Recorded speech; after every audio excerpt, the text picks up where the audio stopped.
Fala aí, galera! Sejam todos bem-vindos a mais um episódio número 45 do nosso podcast Papo Reto com Márcio Pozobon, agradecendo aos nossos apoiadores Trust Barbearia, Esmalteria, Luiana Cosméticos e Perfumaria, Palage Pozobon Representações, Cláudia Pozobon Massoterapia e Irmãos Cancelli, 50 anos sempre presente nos melhores momentos. E antes da gente começar esse bate-papo bem bacana com o Dr. Wilton Zimmermann de Souza, a gente vai dar o recadinho do nosso patrocinador Master Irmãos Cancelli.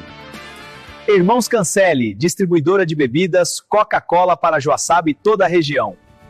Trabalhamos com Coca-Cola, Monster, Powerade, Del Valle e cervejas como Kaiser e Eisenbahn. E muito mais. Venha nos visitar ou faça seu pedido agora.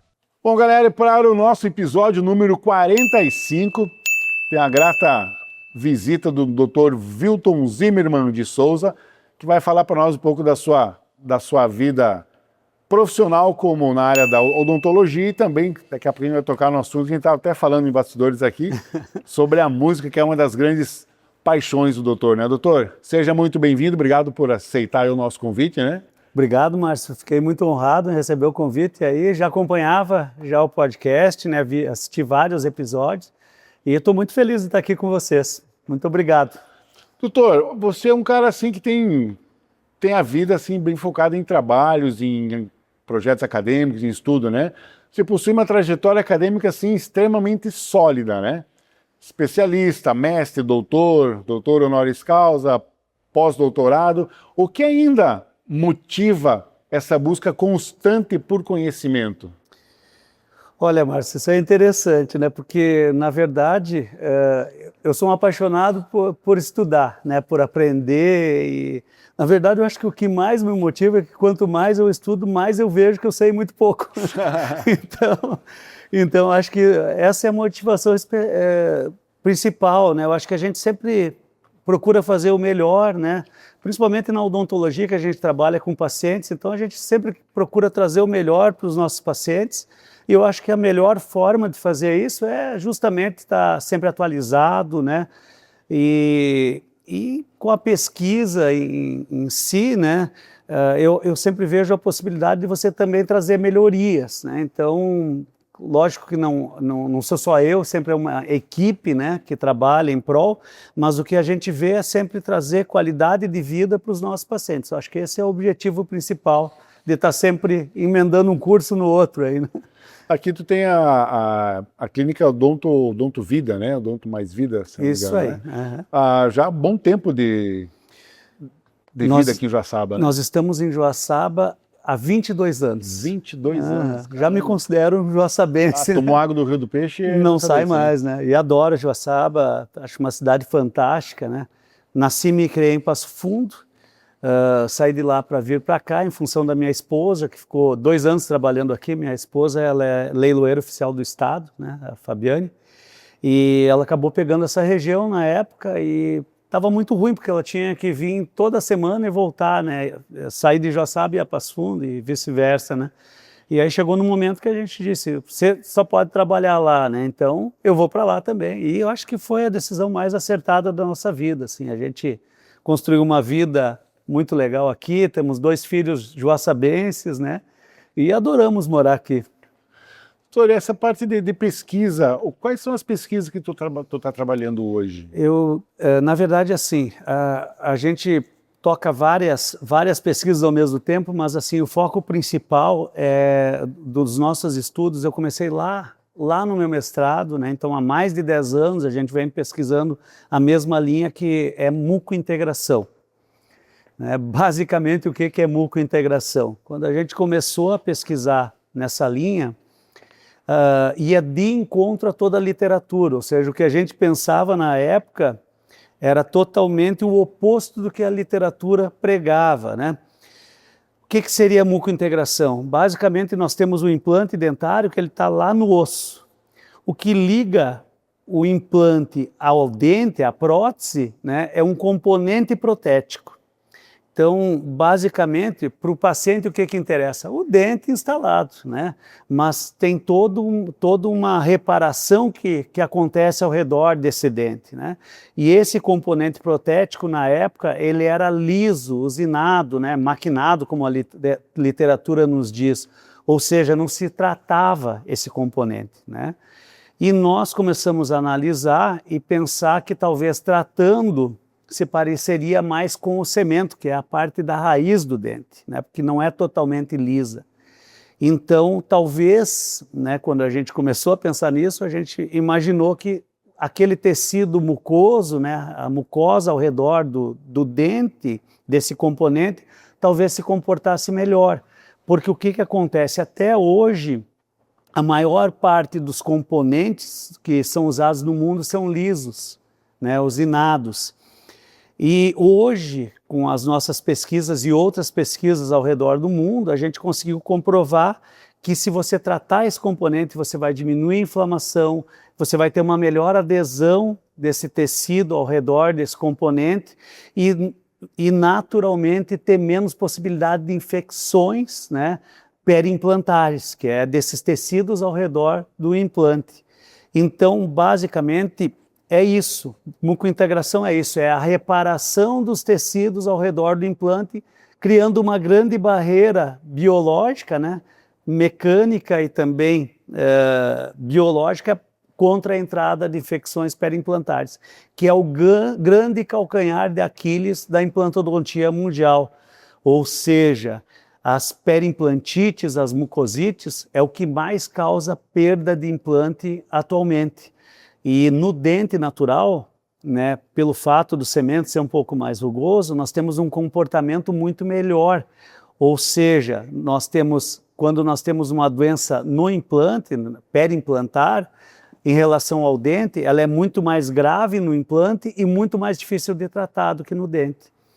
Nós acabamos de publicar o ano passado, né, final do ano, na JOMI, que é a revista mais importante do mundo, uma pesquisa que a gente fez, uma sequência de pesquisas que a gente fez, mas essa última que a gente publicou foi pesquisados em seres humanos, onde a gente conseguiu, tanto a parte histológica, imunistoquímica, comprovar que é melhor tratar o componente.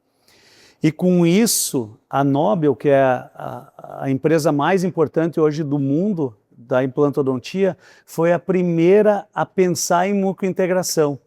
E a gente hoje fechou uma parceria e estamos fazendo uma pesquisa em nível mundial para a Nobel especificamente. Então, hoje a gente já pode dizer que o que a gente pensava lá atrás, que era só uma suposição, hoje é uma realidade. Mucointegração talvez seja o assunto mais atual da implantodontia, que está mais em pauta, né? E hoje a gente conseguiu alinhar com a Nobel para a gente seguir nossa pesquisa aí agora com a parceria deles. Pô, bacana, e isso reflete que para a pessoa que vai receber esse tratamento é muito mais conforto e rapidez na cicatrização. E principalmente, assim, Márcio, né, é longevidade do implante, porque se você tem uma barreira que vai impedir a entrada de bactérias, infecções periimplantares, o que isso acarreta? Menos perda óssea, né?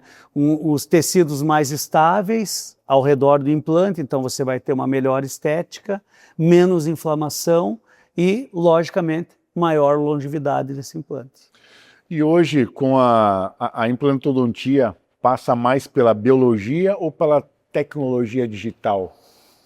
Eu diria que as duas coisas andam juntas, né?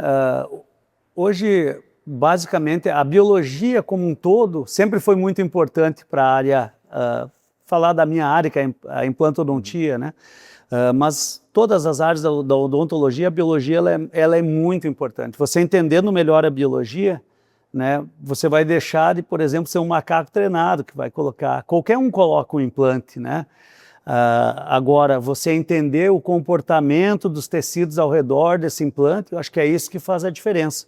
E lógico, aliado a isso, né, a tecnologia vem cada vez melhorando. Por exemplo, um exemplo disso que você perguntou, que é uma pergunta muito interessante.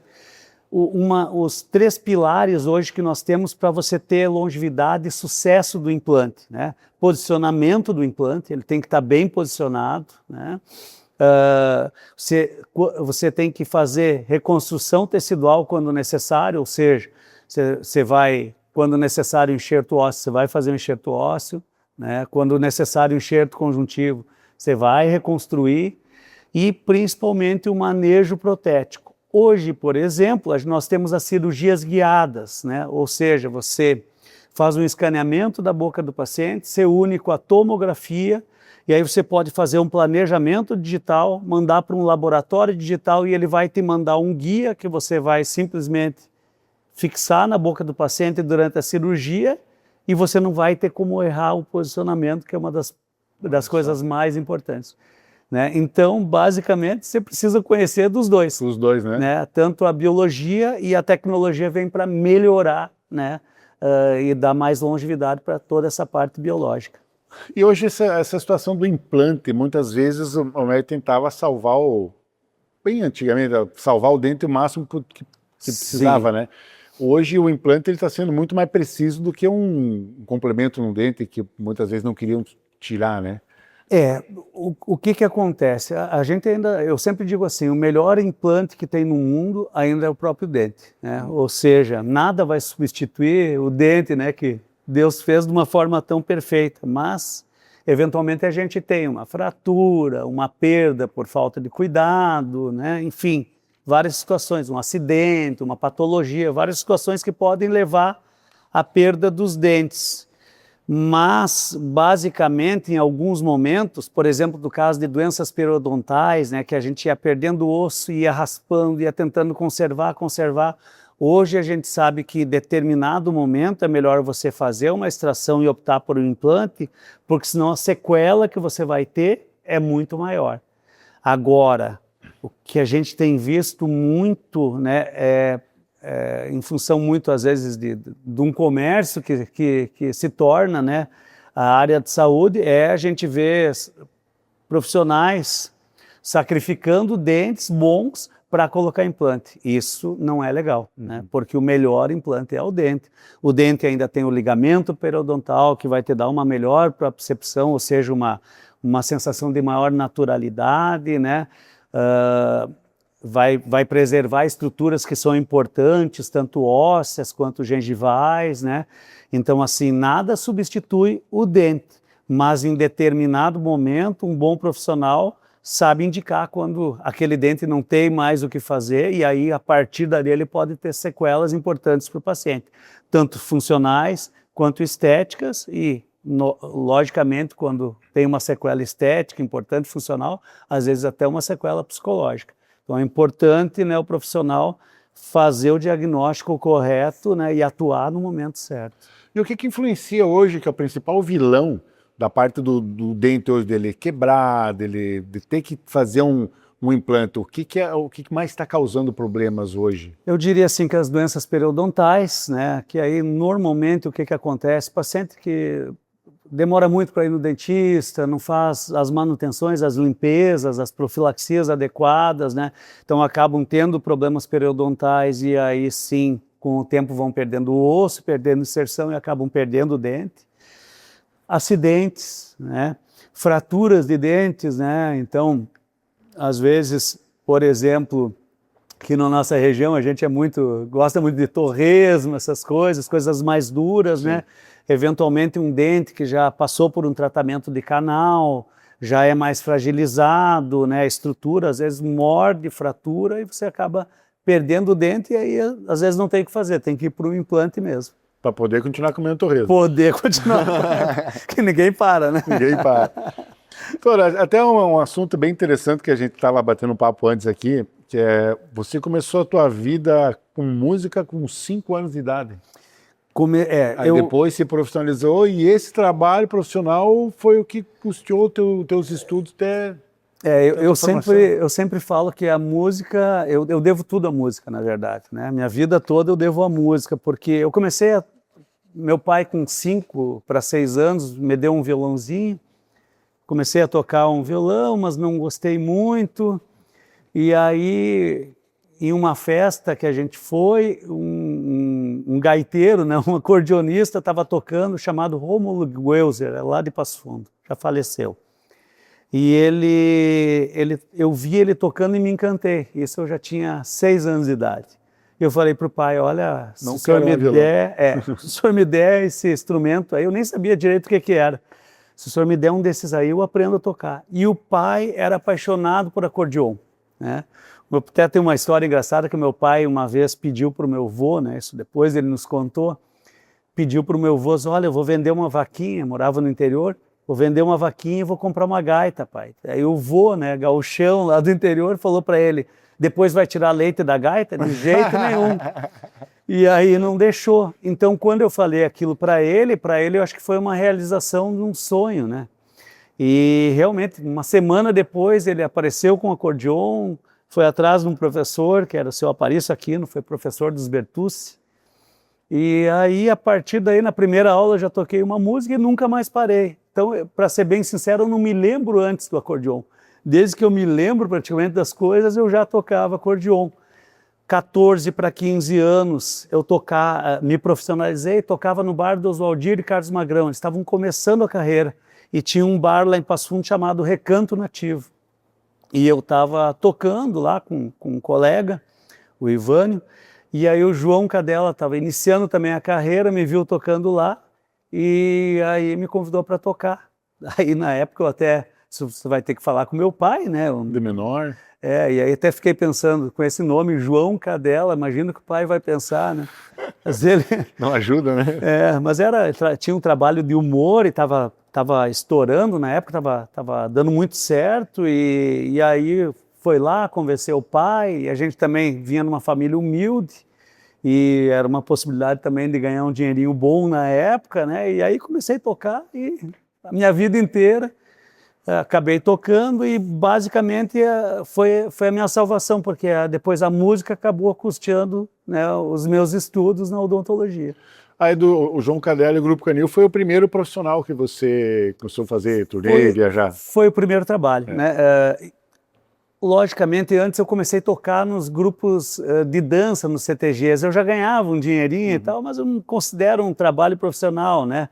Mas a partir dali do Recanto Nativo, né, que eu comecei a tocar aí na noite, e aí com o Cadela, aí me profissionalizei, tudo com carteira de músico e tudo mais, e viajamos o Brasil inteiro, né, com eles, porque na época fazia muito show para Shell, depois para Petrobras, então a gente às vezes ficava 30 dias tocando, um dia em cada cidade. Clube do Irmão, que é caminhoneiro, que era pela SBT, né, então... Tinha uma carreta da Shell com palco, né? Então a gente acabava fazendo esses shows, né? Se não me engano, grupos nativos aqui de São Miguel também fez muito disso, da operação de posto, né? Eles começaram a fazer com a Petrobras, depois nós fazia para a Shell, eles começaram a fazer para a Petrobras. Depois eles pararam com a Petrobras e nós daí começamos a fazer os shows da Petrobras também. E a sua vida de ônibus, de viagem, show, cansativa, mas prazerosa? Para mim foi muito legal na época, porque o que aconteceu? Eu era um gurizão, não conhecia nada, né, Márcio? De repente comecei a tocar nas maiores feiras do país, viajar o Brasil inteiro, né, público. Na época o João Cadela e o Grupo Canil eles ficaram muito conhecidos, né? E faziam muitos shows, então... fãs, tudo mais, então para mim até fiquei um pouco deslumbrado na época com isso tudo. Todo mundo, tudo novo, né? E um gurizão, então para mim foi muito legal. Só que chegou num momento da minha vida, 17 para 18 anos, que eu já estava um pouco, já meio saturado disso, né? Dessas viagens, porque viajava muito, né? Não tinha tempo para família, não tinha tempo para nada.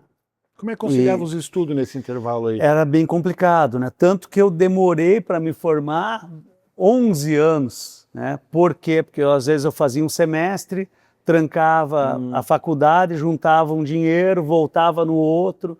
Às vezes o que acontecia? Pegava matérias que eram na quinta e na sexta-feira, que eram os dias de maior viagem, às vezes eu não conseguia passar por falta, né? Então tinha professores que entendiam, eu sempre gostei de estudar, então eles sabiam que eu estudava, que eu me esforçava, mas às vezes por falta não tinha como me passar. Então foi uma vida assim que foi um pouco sacrificada, né, nesse sentido. Viajei muitas vezes, a gente voltando de shows, eu estudando para a prova, chegava do show direto, ia para a prova. Legal. Mas assim, eu tenho uma grande vantagem na minha vida, eu sempre fiz o que eu gostei, eu sempre fui apaixonado pela música e sou um grande apaixonado pela odontologia. Então, para mim também não posso dizer que foi um grande sacrifício. Assim, eu sempre fiz o que eu gostei.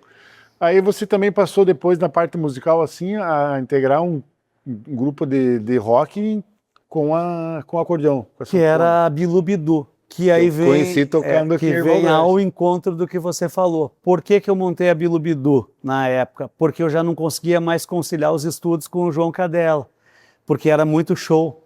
Aí eu chamei meu irmão, o Norton, né? E aí eles, Norton, vamos aproveitar, porque na época era João Cadela e Grupo Canil. Todo mundo tinha apelido de cachorro. Eu era o Bilu. Em determinado momento, quando eu saí do grupo, o Norton, que era meu irmão, entrou no lugar e ficou o Bidu. Aí eu falei, vamos aproveitar o nome que a gente já tem para continuar tocando nos lugares, né?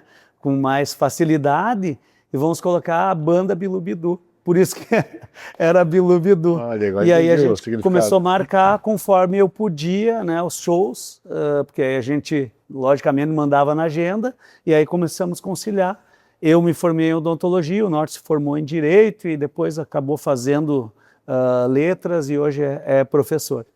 Também pagando com a música. Muita gente hoje aqui vai ver o doutor, conhece o doutor, mas não sabe que ele tocou nos palcos aqui do Forte PS Café, até na tour do Forte PS Café, né? Também. Tocou aqui em Erval. Eu conheci aqui, depois quando falava do Bilu Bidu, eu falei, pô, eu conheço esse gaiteiro, mas não sei de onde. A gente fez um show na Festa do Pinhão, em Lages, foi escolhido o melhor show do palco alternativo na época, o Júnior, que acho que era o dono do Júnior de Sá, ele e o Clóvis. Eu me lembro dessa história, ele foi conversar conosco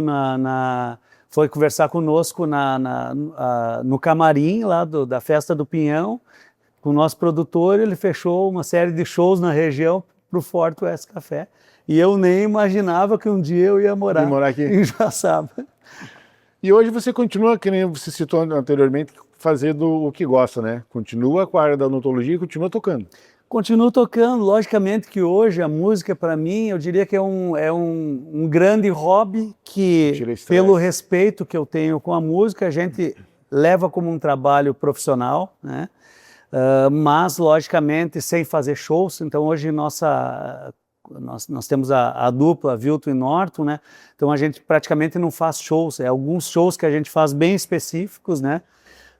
Para juntar material para lançar em plataforma digital. Então a gente compõe, né? O nosso trabalho é todo autoral praticamente.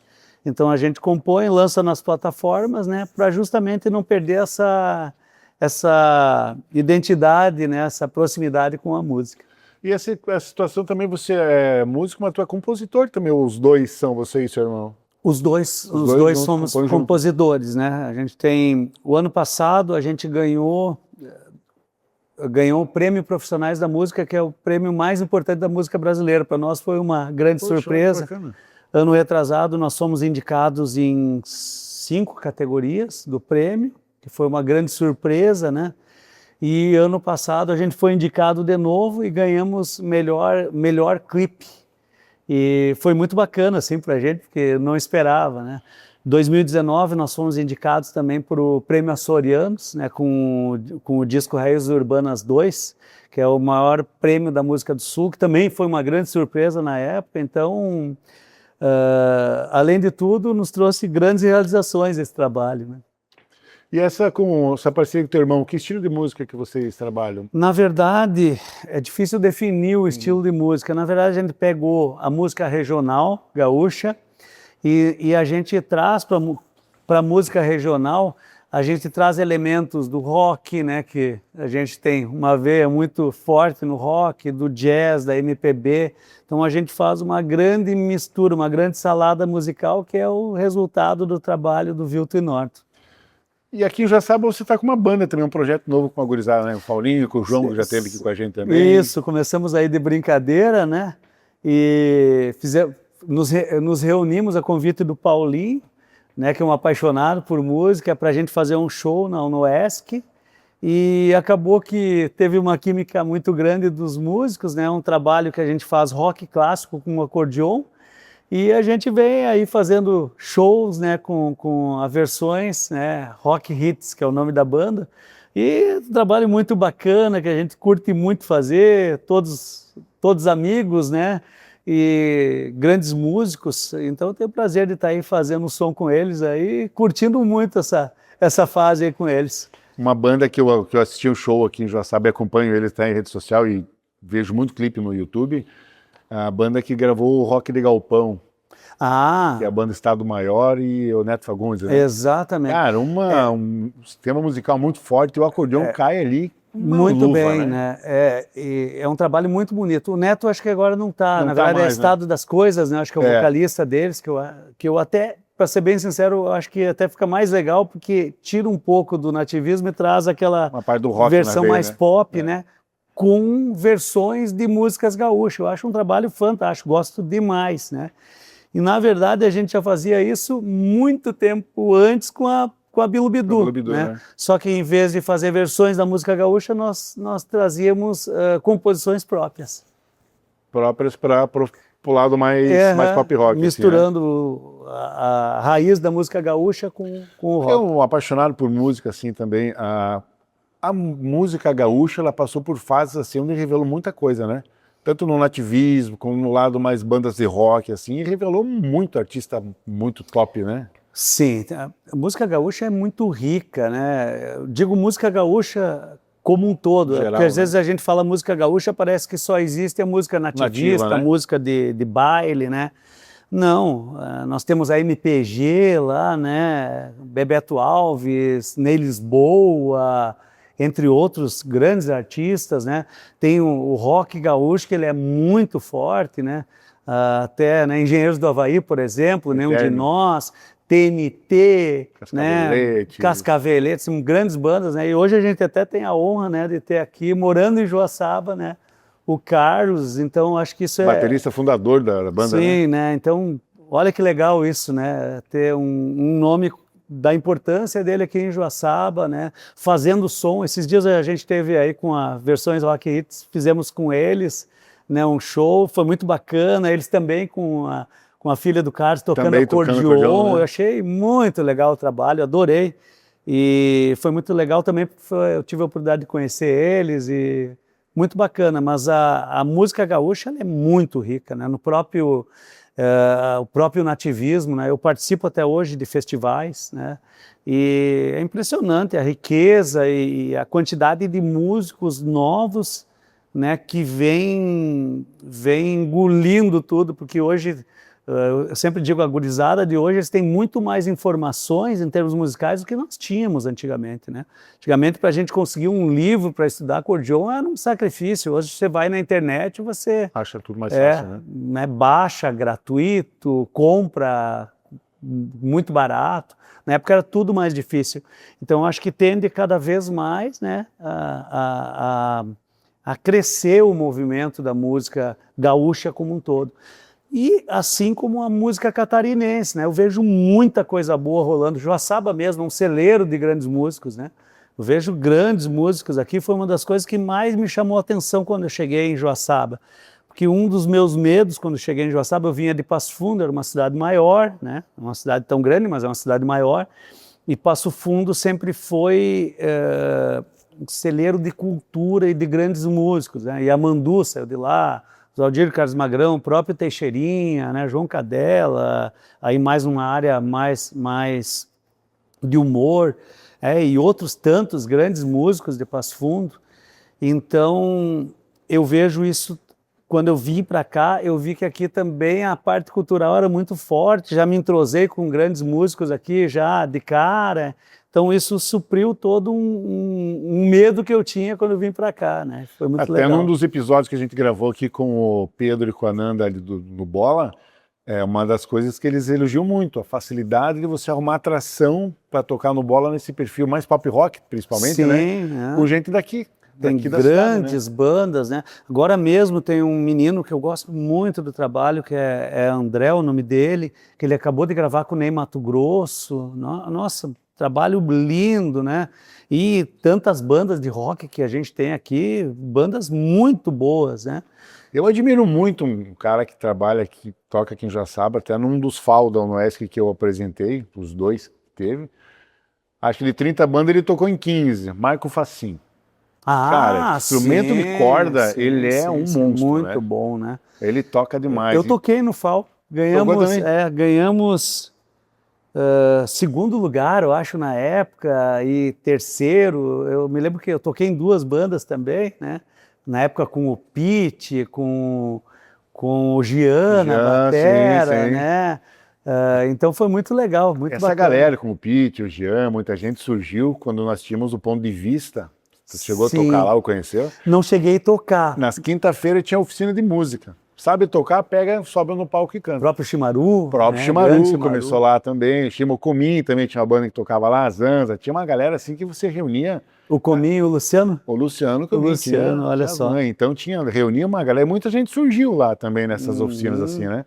E já sabe, assim, foi um celeiro assim de grandes músicos nessa área mais pop rock. Temos também no sertanejo, como o Rodrigo, tem muita gente, né? Até que tá um projeto bem bacana agora também. Mas essa é uma coisa assim que a gente vê muito, né? Essa cultura, o gaúcho é algo diferente de qualquer parte do planeta, ele é apaixonado pela terra dele. Mas além dessa parte nativa, ele trouxe muitas bandas tocando num lado mais rock, assim, né? E a gente vê, tipo, Santa Catarina, a inovação da música, que nem o Carlos hoje tocando com a filha no acordeon, você já trazia um acordeon na gaita, o das Aranha com o violino. Isso seria uma forma, de repente, de reinventar o próprio rock brasileiro, que hoje a gente não vê nada de lançamento novo, mas remasterização, regravação de coisas antigas, né? Eu diria, no meu ponto de vista, né, talvez esteja errado, mas no meu ponto de vista, eu vejo muita coisa boa acontecendo e surgindo.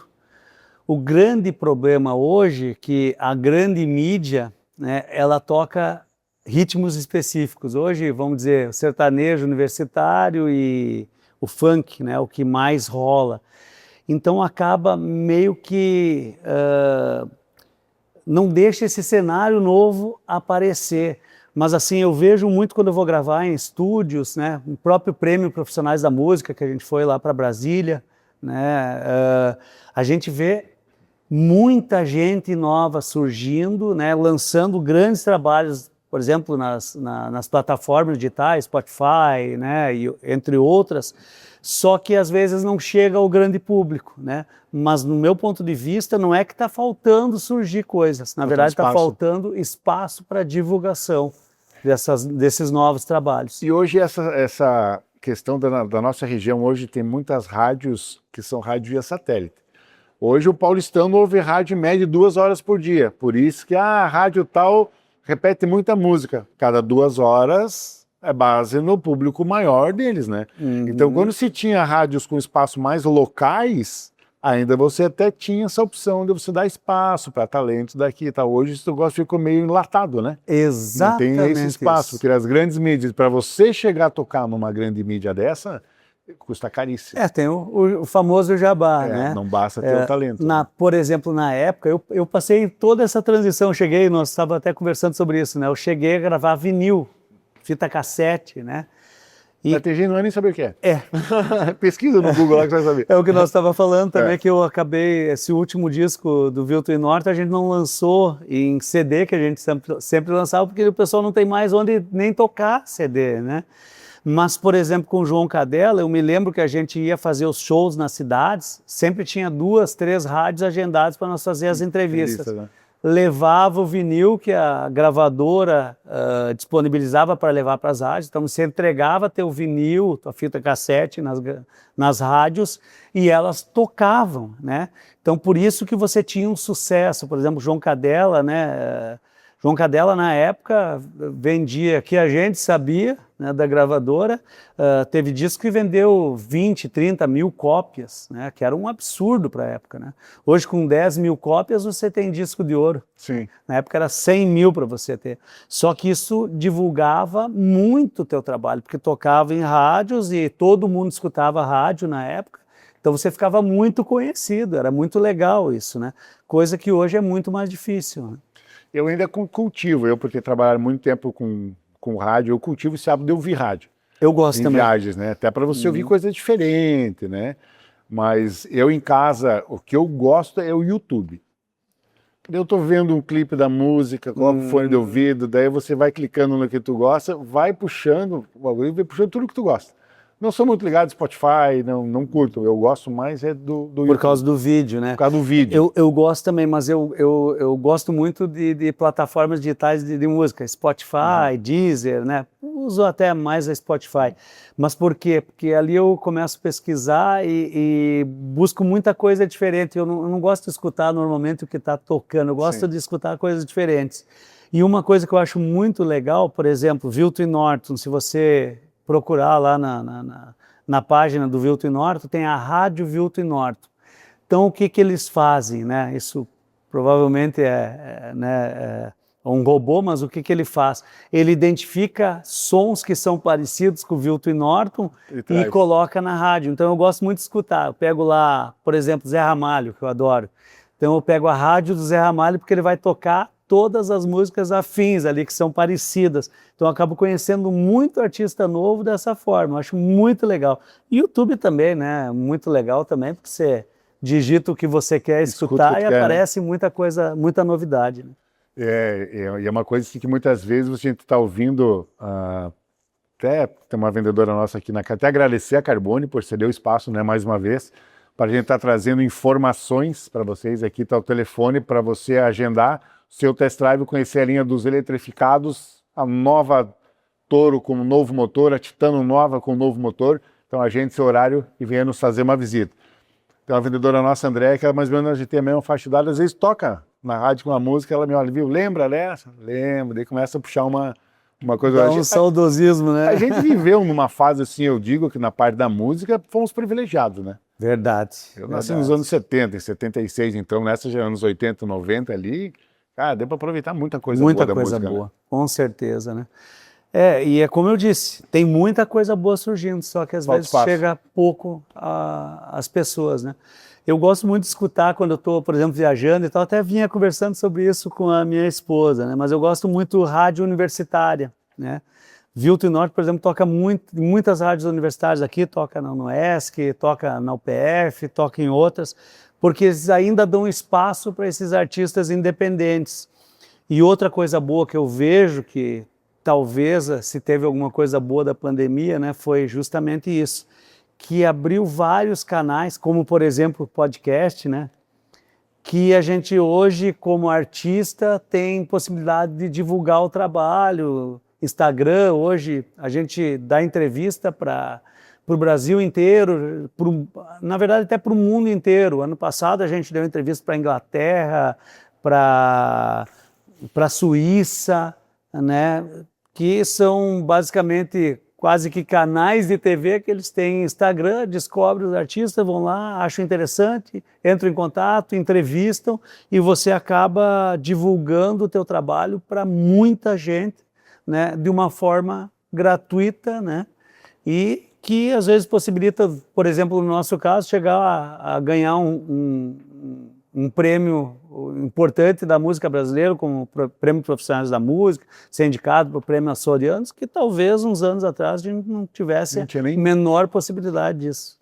E esse projeto novo que vocês têm aqui com essa galera aqui do Joaçaba, assim, para toca esporádico, vocês se encontram mais para tocar e se divertir, ou a ideia é manter os shows ainda? A gente, na verdade, a gente começou para se divertir, né, e enfim, acabou aparecendo bastante shows, né, por ser um trabalho diferente, eu acho que acabou dando certo, mas eu acho que a ideia principal, né, pelo menos na minha visão, é logicamente se divertir, tá tocando com quem você gosta, quem tem afinidade, né, e fazendo um som. Mas eu até comecei a propor, a gente já está com uma música aí para a gente fazer agora, comecei a fomentar a ideia de compor também, porque eu acho que esse é o grande lance da música, na minha opinião, né? Coisa nova. Porque você fica... Eu acho legal, a gente faz muitas releituras de rocks clássicos, eu acho bem bacana também. A gente faz de uma forma, né, bem própria, né, com acordeon, mas eu acho muito legal essa questão de compor e lançar, né? Então, eu acho que talvez é um caminho aí para versões rock hits, seja talvez num breve espaço de tempo também fazer isso. Porque essas regravações também de músicas que já existem ali, as novas versões, meio que faz parte da cultura do músico, né? Você dá uma cara nova para algo que já fez sucesso, é muito legal, esquecido ali, né? Muito legal. E parece que ali fechou muito também o que, né, todo mundo com gostos afins, assim, então facilitou muito o trabalho, né? Quando tem gente que conhece e gosta do que faz, é muito bacana, né? É verdade. Essa tua parceria com o teu irmão aí começou também há muito tempo? Ou você foi o incentivador, ou ele já era mais velho que começou primeiro? Eu sou mais velho, sou 6 anos mais velho que o Norton, né? Na verdade, eu Levou ele para essa cachaça aí. acabei levando ele para essa cachaça, né? Depois, com a Bilubidu, a gente considera o marco assim que a gente começou profissionalmente, né? Então, ano que vem vai fazer 30 anos que a gente está fazendo som junto, lançando e tudo mais, né? E até contando em primeira mão, né? Nosso trabalho, a gente fez um lançamento agora de um clipe, e vamos lançar mais um clipe, que é uma música que a gente fez especial para os autistas, né? Gravamos lá em Passo Fundo, porque o Norton trabalha com autistas, né? Legal. Vamos lançar e vamos encerrar ali essa fase do Vilton Norton nesses 30 anos, né? O Norton, ele se converteu evangélico, né? E falta de tempo também, ele é professor e a gente está longe, e aí resolvemos finalizar essa história. Logicamente, vamos continuar gravando algumas coisas juntos, compondo sempre juntos, a gente tem muita afinidade, né, facilidade para compor juntos, mas a gente vai encerrar essa fase do Vilton Norton, ele eu acho que vai continuar com música gospel e tal, partindo mais para essa nova fase da vida dele, que está fazendo muito bem para ele, eu acho isso muito legal, né? E eu vou ver aí, fazendo som com versões, talvez fazer o trabalho solo também, né? Então, agora vai surgir novas possibilidades aí. E para o pessoal conhecer esse trabalho com o Norton que você tem, onde é que pode pesquisar? Todas as plataformas digitais, Instagram, né? Norton, Vilton e Norton. Vilton e Norton tem todos os discos ali, né? Então tem desde o primeiro trabalho da Bilubidu nas plataformas. Esses aqui que tu trouxe para mim aqui, eles são aqui do trabalho de vocês. Trabalhos nossos, né? Esse aqui, deixa eu pegar aqui. Esse é o Raízes Urbanas. Então, o da Bilubidu eu não trouxe porque a gente não tem mais, é um trabalho muito antigo, né? Mas o da Bilubidu foi o primeiro que a gente considera com o trabalho juntos, né? Aí depois a gente surgiu com esse Raízes Urbanas, já com o trabalho como Vilton e Norton. Aí depois veio esse Raízes Urbanas 2, que foi o prêmio, foi indicado ao Prêmio Açorianos, e o Atemporal, que foi um trabalho bem importante na nossa carreira, que eu diria assim que deu um up na nossa carreira como os dois. Um trabalho que quem mixou e masterizou foi o Beto Neves. O Beto Neves hoje talvez seja o principal engenheiro de som do país. Trabalha, por exemplo, já gravou Shakira, Ivete Sangalo, grandes nomes da música brasileira, aí, os principais, ele trabalha com todos, gostou do nosso trabalho, acabou mixando e masterizando e realmente deu um up no nosso trabalho. Por último, nós lançamos o Pampa Libertar, né? Que esse foi digital mesmo, mas qualquer plataforma, Deezer, YouTube, Spotify, entre tantas outras, tem toda a nossa obra lá. Legal, bacana mesmo. Histórias assim de música, a paixão do brasileiro hoje está focada em cima de música, né? Muitos artistas hoje da MPB surgiram de festivais da canção. Chegou a participar de algum festival? De vários, participo até hoje. E né? Não faz falta isso hoje, voltar aos grandes festivais que já existiam? Eu acho que faz muita Aqui falta. Nós tínhamos Fepeca, Campos Novos, Irani, tínhamos a região toda com bastante e principalmente festivais de composição. Eu acho que isso que é o que fala. Porque festivais de interpretação a gente ainda tem vários, né? Mas festivais de composição, eu acho que, principalmente em nível de Brasil, precisaria ser fomentado, porque é aí que vai aparecer grandes artistas. Eu, por exemplo, sempre vou para 2, né? Todo ano. Um é em Passo Fundo, que foi até umas 4 semanas atrás, 3, 4 semanas atrás, a gente esteve lá. Inclusive, já tem amigos aqui joaçabenses que eu levo para lá, né, juntos. Então, eu vou para esse do Passo Fundo, que é o Braseiro da Canção. e vou para um outro em Livramento, que eu vou todo ano, que é o Vale 4 da Canção Nativa.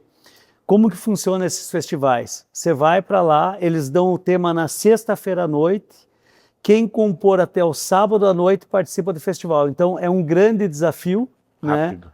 É porque você tem que compor em cima de um tema, né? De um dia para o outro, fazer o arranjo, preparar, né? Arranjos vocais, arranjos instrumentais, né? Então eu acho maravilhoso isso, é muito legal.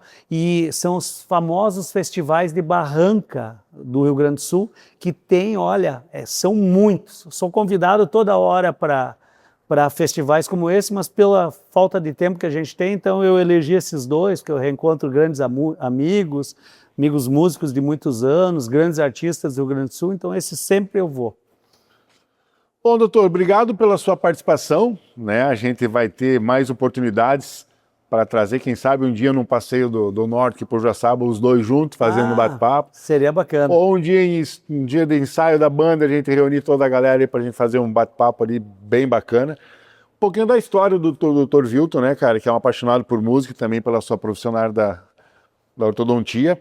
E a gente agradece que os nossos apoiadores, Trust Barbearia e Esmalteria, Luiana Cosméticos e Perfumaria, Palágio Pozobon Representações, Cláudia Pozobon Massoterapia e Irmãos Cancelli, 50 anos sempre presente nos melhores momentos. Doutor, um recadinho para os fãs, para os seus pacientes, fica à vontade.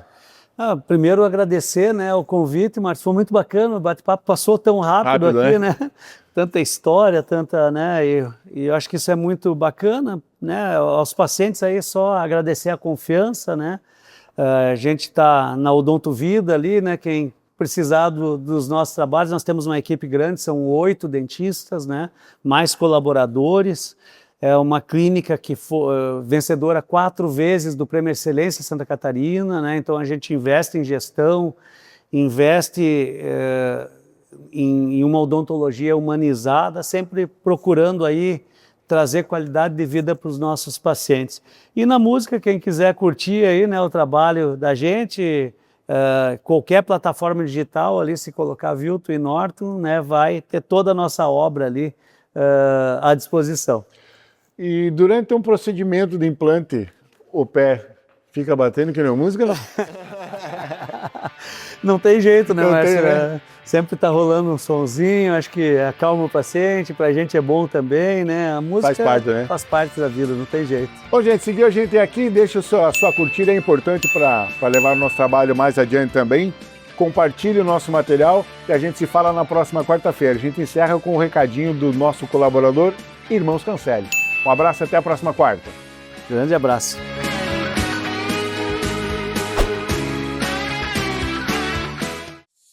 Irmãos Cancelli, distribuidora de bebidas Coca-Cola para Joaçaba e toda a região. Trabalhamos com Coca-Cola, Monster, Powerade, Del Valle e cervejas como Kaiser e Eisenbahn. E muito mais. Venha nos visitar ou faça seu pedido agora.